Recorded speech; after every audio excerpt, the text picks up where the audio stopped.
बातमी पोटनिवडणुकीसंदर्भात आहे। उद्या बारामती आणि राहुरी विधानसभा मतदारसंघाच्या पोटनिवडणुकीसाठी मतदान पार पडणार आहे आणि त्याकरिता प्रशासन सज्ज झालंय, अशी माहिती निवडणूक निर्णय अधिकारी उत्तम दिघे यांनी दिली। 3,84,000 मतदार 478 केंद्रांवर आपला हक्क बजावणार आहेत। ईव्हीएम, व्हीव्हीपॅट आणि चोख पोलीस बंदोबस्तासह 16 भरारी पथकं तैनात आहेत।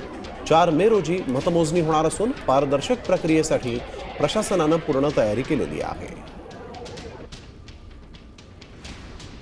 सगळे मतदान केंद्रावरती साहित्य आज डिस्पॅच केलेलं आहे। त्यासाठी आपले 478 केंद्र आहेत। पूर्वीच्या निवडणुकीमध्ये 386 केंद्र होते, पण निवडणूक आयोगाने सांगितल्याप्रमाणे जिथं 1200 पेक्षा जास्त मतदार आहेत अशा ठिकाणी नवीन केंद्र करायचं होतं। त्यामुळे 92 नवीन केंद्र झाली। अशी एकूण मिळून 478 केंद्र आपल्याकडे आहेत।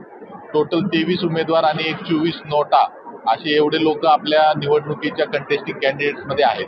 त्यामुळे आपल्याला 2 बॅलेट युनिट प्रत्येक मतदान केंद्रावर वापरावे लागणार आहे।